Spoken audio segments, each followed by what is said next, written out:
faz a tabela para Garrincha, saiu livre, penetrou, atenção, está no prolongamento da pequena área, agora bloqueada, apontou, gol! Sensacional, uma joia o gol de Garrincha, atirou quase no ângulo impulsivo no demônio da Copa Mané Garrincha. Sim, alvinegros, está no ar, por incrível que pareça, o 9º episódio do nosso podcast Corneta 7, apresentado por mim, Rafael o Corneta. Hoje, além do nosso glorioso Thiago do perfil Botafogueando, também estamos aqui com um convidado especial diretamente do Seleção Alvinegra, Leonardo Bessa. E aí, Léo, como é que você tá? Bem-vindo aí, obrigado por aceitar o convite. Fala aí, Rafael, obrigado pelo convite. Eu que agradeço, cara. Vamos lá, vamos falar muito de Botafogo, tem muita notícia boa, Sul-Americana, Campeonato Brasileiro, claro, o nosso amado basquete, nossos esportes de quadra aí que vão dando muita alegria pro nosso glorioso. E aí, Thiagão, como é que você tá aí depois dessa semana? É incrível, né? Vencemos no basquete do Flamengo, ganhamos do Tricolor, estamos embalados. Eu tô vendo como é que eu faço pra me tornar um membro barroquiano oficial, assim, eu não sei ainda qual o procedimento, mas a ilusão tá grande, de novo. Botafoguense vive assim, né? Ilusão, desilusão. Mas vamos lá, vamos começar falando da partida contra o Fluminense. Uma vitória excelente, a torcida compareceu, comprou os 3.000 ingressos, ficamos lá espremidos, num calor desgraçado, o setor norte inteiro disponível para nossa torcida, mas quem manda agora naquilo ali é o Fluminense e o Flamengo. Ô Bessa, como é que você enxergou esse jogo contra o Fluminense? A gente já sabia que ia ser um confronto de técnicos que gostam do mesmo esquema de toque de bola. Você já previa o Fluminense com essa posse de bola maior?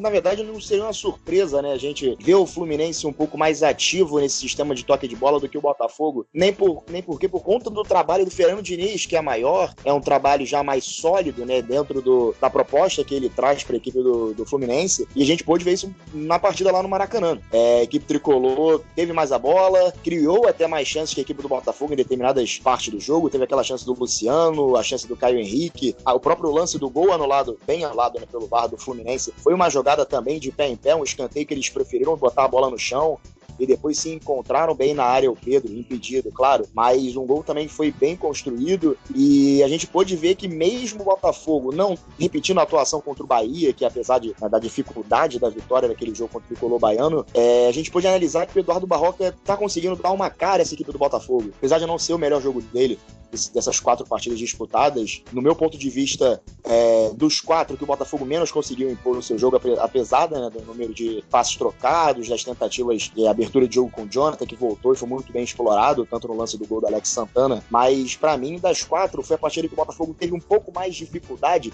justamente por esse embate dos dois ideais de estilo de jogo, do Barroca e do Fernando Diniz. Perfeito. Ô, Thiago, que partida do Bochecha, né? E no próprio lance do gol, ele tava dentro da área do Botafogo, cercado por uns 3 jogadores do Fluminense. Ele conseguiu se livrar e dar pro Jonathan. Aí a jogada toda se desenvolve. Esse vídeo tá até no Twitter do Seleção Alvinegra. 1 minuto de toque de bola até a bola chegar na cabeça do Alex Santana. Como é que você viu o jogo e a partida do Bochecha? Não só essa partida, como o campeonato por enquanto do Bochecha. Pois é, cara. Foi um jogo muito interessante, porque o Botafogo ele começa o jogo tentando pressionar em cima, tentando manter aquilo que o Barroca vem fazendo, mas o Fluminense saiu muito bem, né?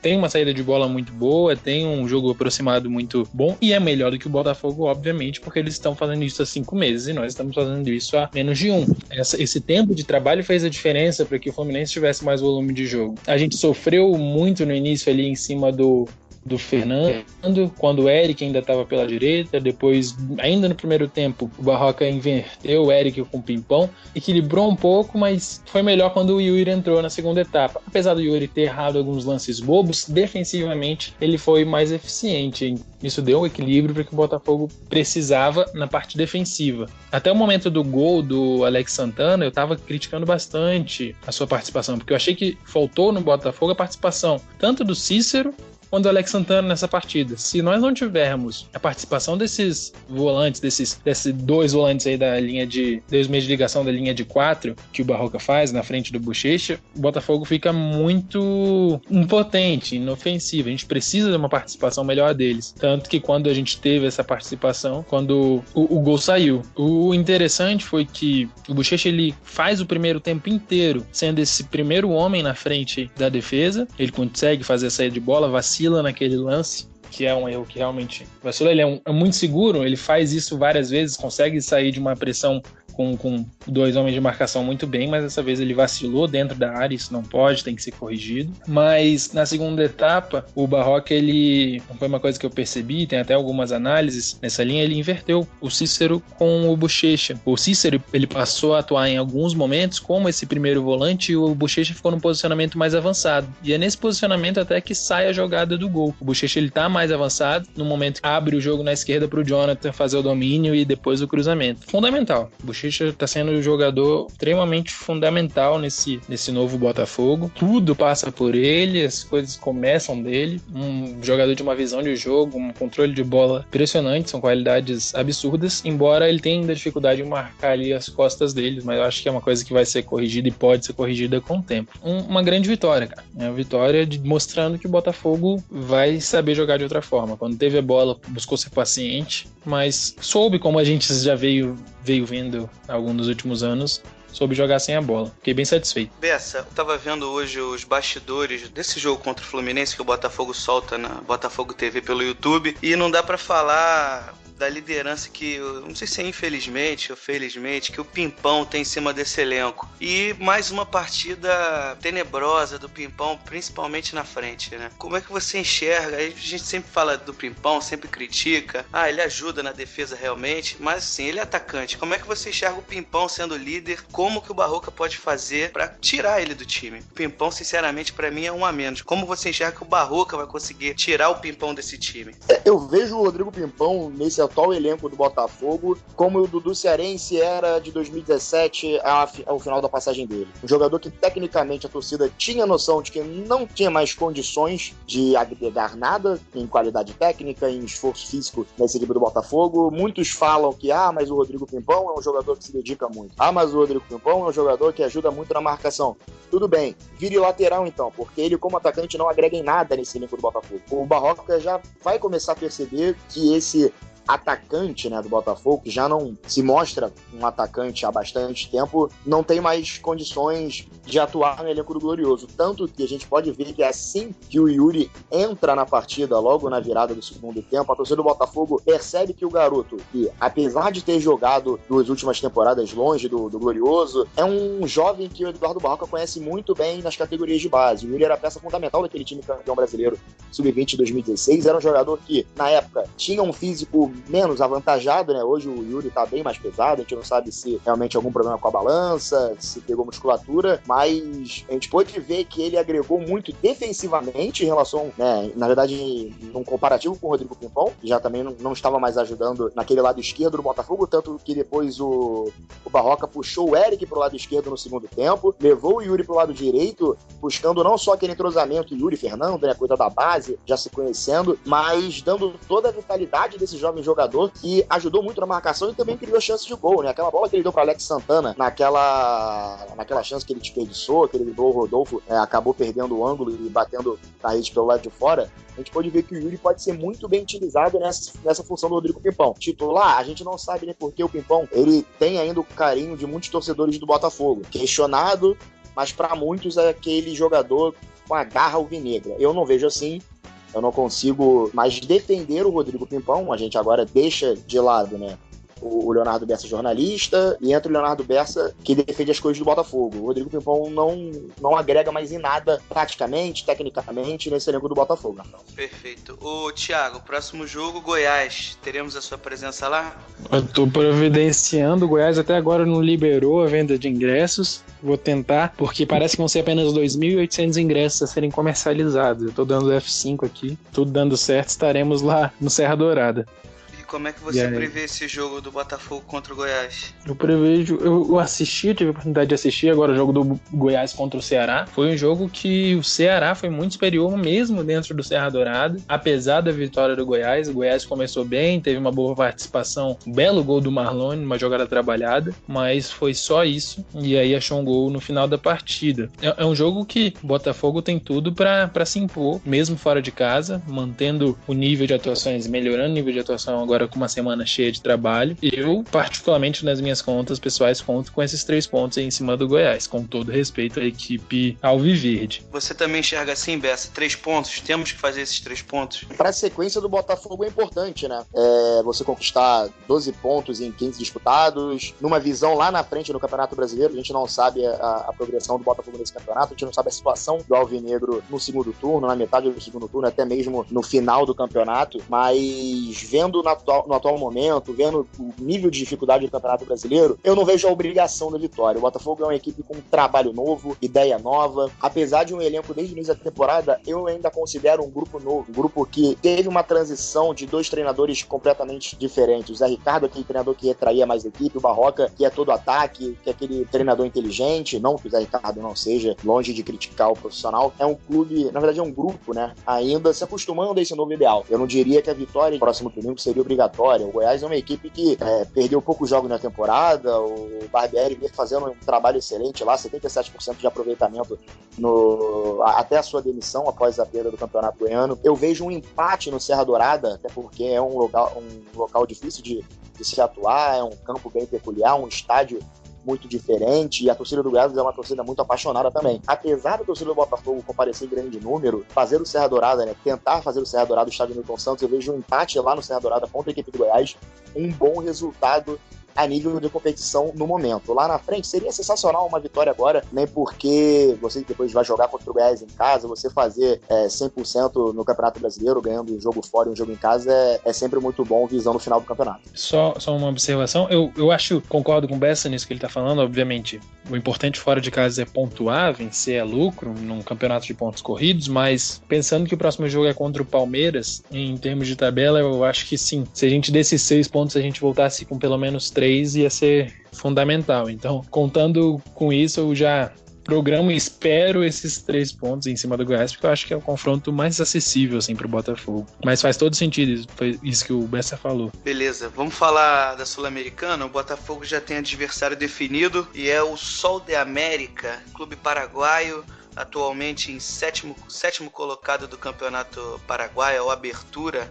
Lá é o Abertura e Clausura, eles ainda estão no Abertura, que é o primeiro turno, né? E aí o campeão enfrenta o campeão do segundo turno. O Sol de América está em 7º colocado, com 26 pontos. As últimas 5 partidas ele venceu 3 e perdeu 2. Deixa eu só confirmar exatamente isso. Passando do Sol de América, fazendo essa projeção, provavelmente vamos enfrentar o Atlético Mineiro nas oitavas de final. Passando do Galo, aí sinceramente eu só vejo o Botafogo na final do campeonato. Bessa, Thiago, como é que vocês enxergam esse primeiro confronto e a sequência que particularmente, desde que eu acompanho o Botafogo, nunca tivemos um chaveamento tão favorável? Eu não sei se esse chaveamento ser fácil é bom ou não se tratando de Botafogo, né? Mas brincadeiras à parte, o Sol de América é uma equipe já até tradicional até certo ponto no Paraguai, é centenária, é bicampeã paraguai, o último título foi só em 91. E em relação à Conmebol, ela participou de 6 Libertadores apenas, tendo a melhor campanha lá em 89, que foi uma ida às quartas de final.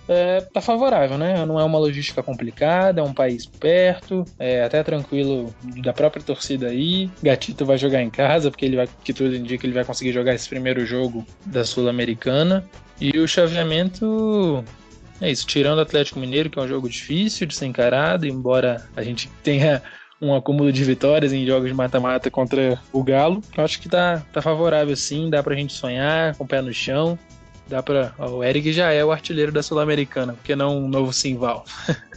Eu vejo que é um confronto bom pro Botafogo, Rafael. É um confronto bom, tendo em vista o pote 2 como era. O Botafogo poderia pegar equipes como Corinthians, como Fluminense, equipes mais pesadas, né, a nível internacional, a nível nacional, por que não falando, mas tem que prestar atenção. É uma competição mata-mata, é uma competição de equipes que chegaram ali por mérito, tem um nível, cada clube com a sua equipe. A Sul-Americana vai ser normalmente uma competição mais desnivelada do que a Libertadores, mas o Botafogo precisa prestar atenção em algumas coisas. O Sol de América, no Apertura, como você já falou, 7º colocado, mas tem um atacante chamado César Villagra. Ele, de 13 jogos da equipe no Apertura, no Campeonato Paraguaio, ele tem 9 gols. 9 gols e 2 ou 3 assistências, se eu não me engano. É um cara a se prestar atenção, ainda mais que o Botafogo, às vezes, né, O sistema defensivo é sólido, mas dá aqueles moles. É um atacante de movimentação,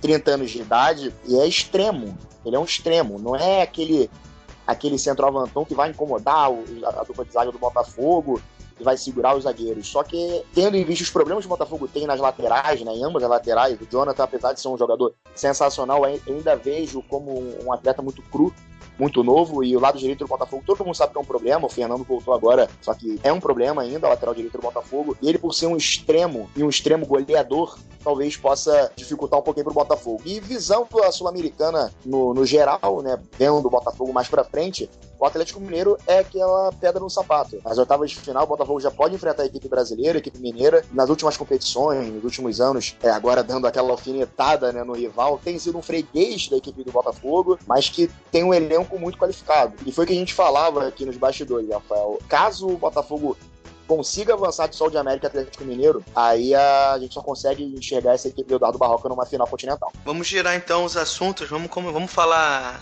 do que tá dando orgulho demais para nós botafoguenses, que o basquete que enfrenta hoje, né? Eu vou postar esse podcast na terça-feira. Enfrenta hoje o time do Flamengo em busca de uma vitória para empatar o confronto e levar o último jogo para o Tijuca. Eu vou começar logo com o Bessa. E aí, Bessa, qual a expectativa? Como é que você projeta esse confronto de hoje?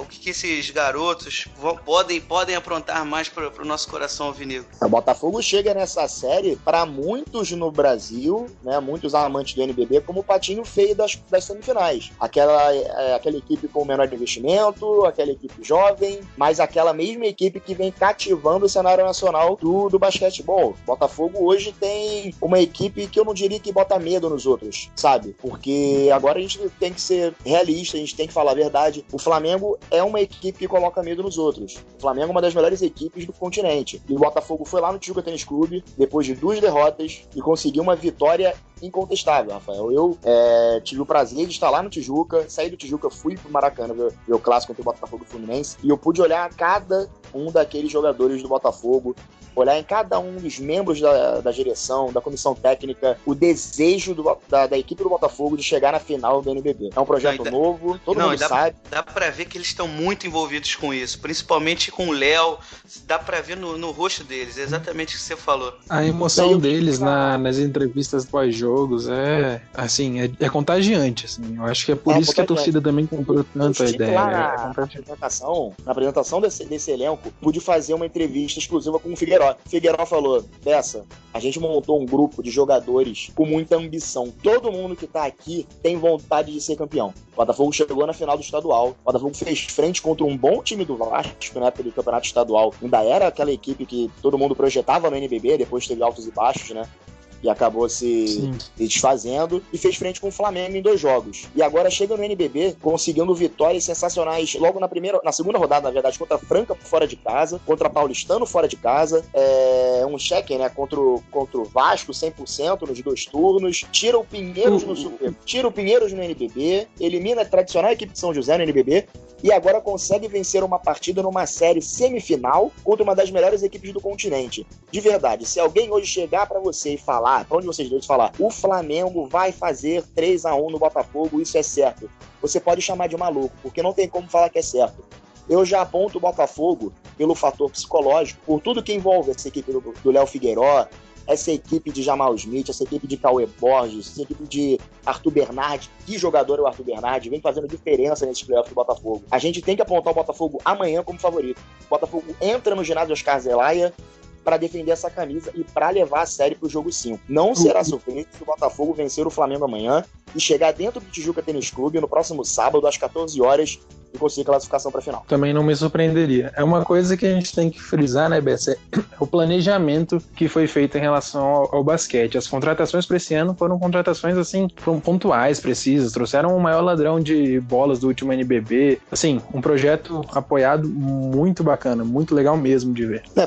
Foi interessante, né, o Rafael, só para completar, foi interessante a montagem desse elenco, porque foi através de um técnico que conhece muito de basquete. O Léo Figueiró foi auxiliar do Rodrigo Barbosa, daquela equipe do Caxias do Sul que chegou às quartas de final do NBB de maneira brilhante, eliminando o próprio Botafogo, né? Venceu o Alvinegro dentro do ginásio Oscar Zelaia nas oitavas do ano passado. O Léo Figueiró demonstrava já ser um técnico pronto, apesar de um auxiliar, e ele monta essa equipe de acordo com as necessidades do Botafogo na última temporada. O Botafogo tinha um ala espetacular, que era o Arnaldinho. Acabou perdendo, acabou encerrando sua carreira no Botafogo na virada da temporada, e o clube vai no mercado e traz ninguém mais, ninguém menos que o melhor ala da edição de número 10 do NBB, que foi o Cauê Borges. O Cauê hoje, mais uma vez, pra mim, entra no NBB como um dos melhores alas desse NBB 11. Mantém o Jamal Smith, que já está virando um ídolo, né? Ou já é um ídolo para a torcida do Botafogo. Traz um pivô que no início da temporada estava comendo a bola, que era o Ralf Ansaloni. Traz um jovem totalmente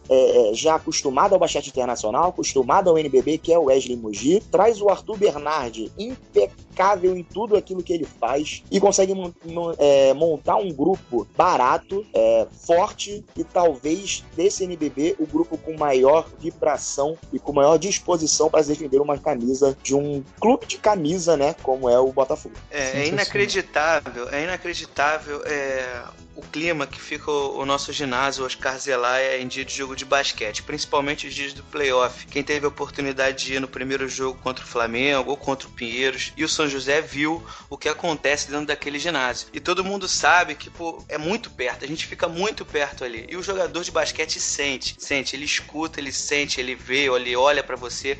Então, assim, quem for amanhã tem que gritar, tem que azucrinar os jogadores do Flamengo, que é isso que o Bessa falou, os caras vão entrar com psicológico. O Flamengo lá embaixo por ter perdido pro Botafogo, porque para eles era aquilo, era ter varrido o Botafogo 3-0, e agora eles estão numa situação invertida, que o Botafogo fez tem tudo para empatar jogando em casa, os ingressos já estão esgotados, e aí se a gente ganha amanhã, como é que a gente chega pro próximo jogo lá no Tijuca Tênis Clube? Então é importantíssimo que a torcida amanhã compareça, já está esgotado, como eu disse, grite bastante, azucrine o ouvido dos jogadores do Flamengo.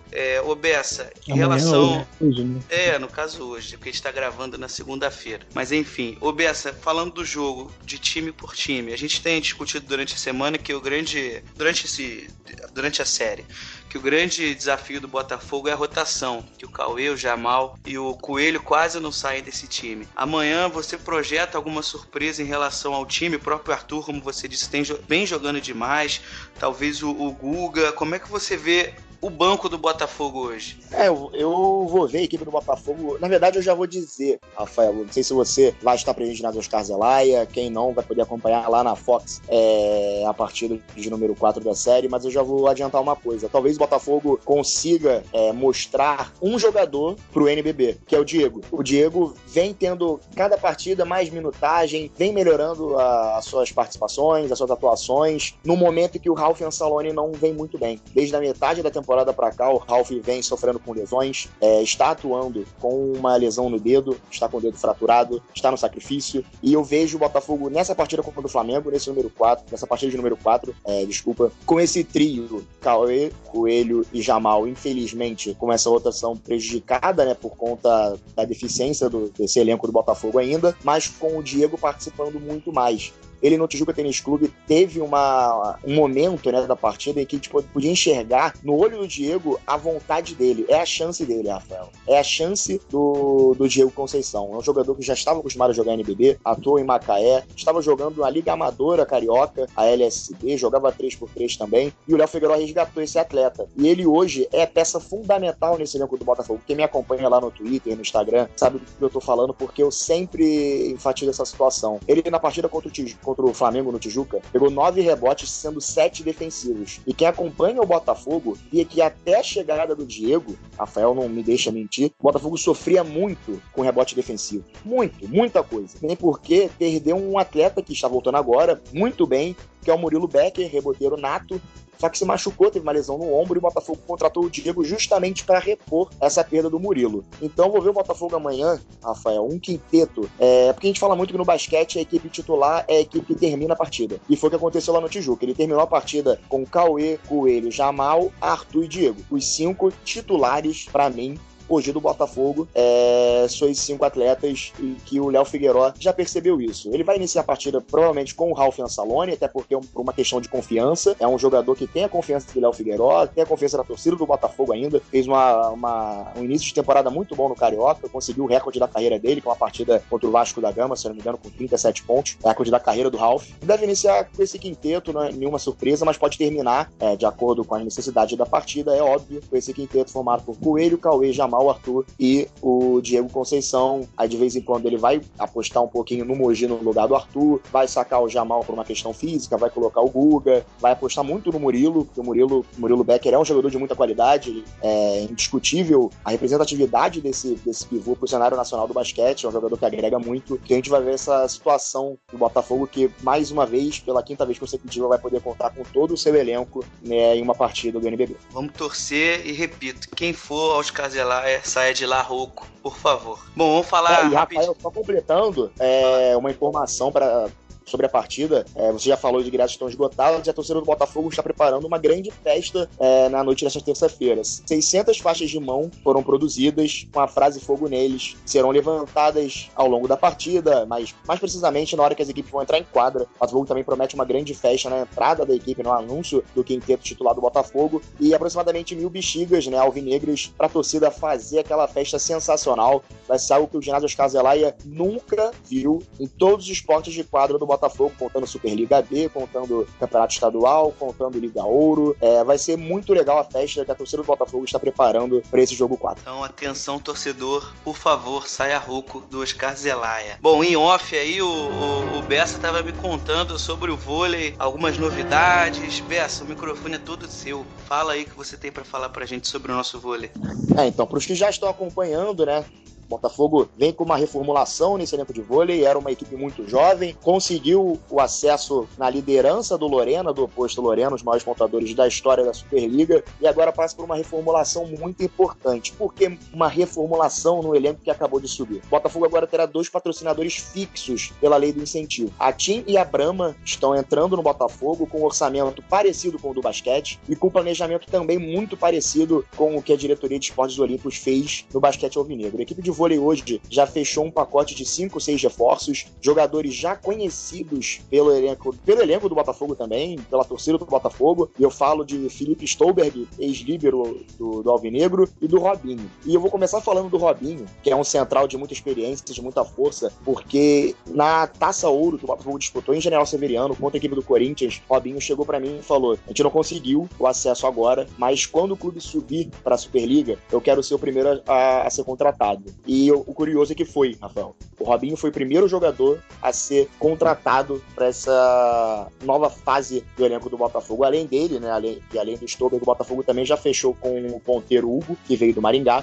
Fechou com o central de seleção brasileira, Riad, que estava na equipe do Corinthians, fechou com o Leozinho do Cruzeiro, fez a manutenção do Lorena, fez a manutenção do Wanderson, vem com uma equipe muito forte. O Riad veio pro Botafogo, eu já falei. Oi? E essa situação do Mário Júnior, que estava sendo cotado no Botafogo? Então, alguns portais divulgaram o acerto do Mário Júnior, um líbero de muita qualidade, craque consagrado no cenário do voleibol nacional, só que não posso deixar de dizer que foi uma cavada de empresário, de atleta, para voltar a atuar no Rio de Janeiro. O Mário Júnior voltou, na verdade atuou no Botafogo em 2017 na Taça Ouro, jogou também a Superliga B, mas acabou saindo para Maringá junto com uma barca de atletas do Botafogo que acabaram se despedindo. E foi uma cavada literalmente, porque o Botafogo já tinha fechado com o Felipe Stolberg, que é um líbero que volta para o Rio de Janeiro para terminar os estudos dele. O Stolberg faz engenharia aqui na UFRJ, aqui no Rio, vai terminar os estudos deles aqui, vai jogar no Botafogo e vai agregar muito. E por que vai agregar muito? Foi o terceiro melhor líbero da Superliga em termos de fundamento. Eu discuti muito isso no Twitter, porque muitas pessoas citaram o nome de outros líberos, mas eu botei numa questão de scouts. Ele só ficou atrás do Thales e do próprio Mário Júnior. Só que por uma questão de juventude, por uma questão de adaptação e também de aceitação de alguns membros da diretoria, o Botafogo preferiu ficar com o Wanderson e com o Felipe Stolberg. O Mário Júnior, infelizmente, para muitos, não vai jogar, não vai atuar pelo Botafogo, pelo menos a princípio. Não vou descartar uma negociação do Alvinegro com esse craque, mas foi uma cavada, foi uma notícia que foi soltada por diversos blogs, por diversos jornalistas e que não era verdade. Bessa, para finalizar finalizar em relação ao vôlei, eu lembro que quando o Botafogo subiu, foi anunciado em relação aos novos patrocinadores, muitos torcedores cogitaram a vinda do Bernardinho e também do Bruninho, né, do levantador. Como você enxerga, a gente até chegou a conversar em alguns tweets sobre isso, mas conta pro pessoal do podcast, como você enxerga uma possível vinda do Bernardinho, que a gente sabe que não vai acontecer a princípio. Falar do Bernardinho no Botafogo agora, na volta de um projeto, chega a ser estranho e chega a ser um pouco irracional. É um treinador que, apesar de botafoguense declarado, é caro. É caro e todo mundo sabe do problema dele com o atual ídolo do Botafogo, Lorena. São dois personalidades que não se batem, entendeu? São duas pessoas que no mundo do voleibol a gente sabe que não dá certo. Em termos financeiros, o Botafogo não vai ter um investimento alto. Muita gente está falando que o Botafogo vai entrar para ganhar, o Botafogo entra como favorito. Não, vamos com calma. O Botafogo já está montando uma equipe para playoffs da Superliga. Quartas de final? Pode ser, mas uma equipe para playoffs da Superliga. E você usa o seu dinheiro, grande parte do seu dinheiro, né? Vamos enfatizar, para trazer um treinador extremamente caro, extremamente bom, só que você não vai dar material humano para ele trabalhar. E tem outro lado, você deixou o Valner Santos durante uma temporada roendo o osso, com o elenco jovem, com o elenco curto. E na hora do filé, você vai sacar esse treinador, colocar um consagrado caro, que a gente sabe que pode não dar certo. Seria um pouco estranho, seria uma atitude extremamente desnecessária e errada da diretoria do Botafogo se fizesse isso. Concordei demais, né, com a manutenção do Valner. E falando do Bruninho, é botafoguense, qualidade discutível, só que mais uma vez, calma, pés no chão, o Botafogo acabou de voltar, contratou o Pedro Telles, que é bom levantador, alto, jovem, rápido, também se destacou muito na equipe do Vôlei 1, e junto com o Vitor Gelli, né, o Xuxa, vai dar liga nesse time do Botafogo. Show, finalizamos então o nosso vôlei. Tiagão quer falar alguma coisa? Quer comentar sobre o nosso basquete também? Empolgado, né, mais uma vez, é bacana demais ver essas notícias aí que o Bessa está trazendo pra gente. Um projeto que tá começando, assim como foi o Botafogo no NBB no ano passado, chegou aos playoffs no finalzinho da temporada regular, e agora a gente tá aí numa semifinal. É um projeto, para ser a longo prazo, mas o mais importante é para ter estabilidade, né? O Botafogo combina muito com os esportes olímpicos, faz parte de quem nós somos. É isso aí, todo o apoio do mundo para esses projetos. Bom, nosso tempo tá acabando. Eu quero agradecer imensamente ao Bessa por ter aceitado o nosso convite de participar. Agradecer também ao Thiago. Quem escutou também o nosso podcast até aqui, ele vai ser lançado na terça-feira. A gente está gravando na segunda por questões que fogem do nosso controle. Então, Bessa, muito obrigado. Quer deixar a sua mensagem, dar suas redes sociais? Fala aí o que você quiser e, novamente, muito obrigado por participar aqui do podcast. Não, que isso, Rafael. Eu que agradeço pela oportunidade de vir aqui fazer um pouco dessa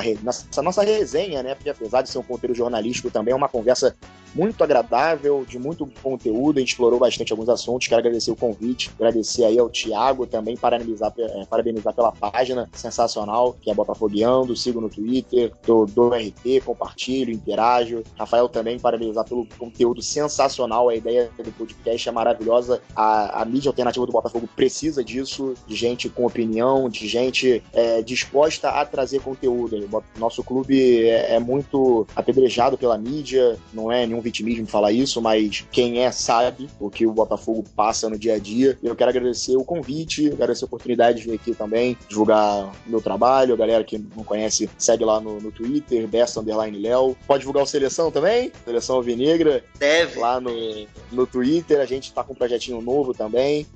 A galera sempre com notícias de esportes de quadra, com dossiê pós-jogos do Botafogo no campo, notícias da parte financeira do clube. E é isso, a gente tá lá no Twitter, Bessa_Léo, falando sempre dos esportes de quadra do Glorioso. Obrigado, Rafael, pelo convite mais uma vez. Tiagão, obrigado novamente pela participação. Espero vários vídeos contra o Goiás, contra o Palmeiras. Vamos tá aí, a ideia é fazer uma cobertura bacana. Bom demais estar aqui de novo, Rafael. Fiquei fora semana passada do primeiro, desde que começou, e foi sofrido pra mim. Mas é isso aí, gente. Muito obrigado aí, Léo, também, pelo conteúdo que você traz sempre. Vamos junto, galera. Não esqueça de seguir lá Botafogueando, o Rafael, o Léo. Isso aí, de apoiar a mídia botafoguense. Então é isso, pessoal. Agradecer novamente a todos os alvinegros que escutaram até aqui.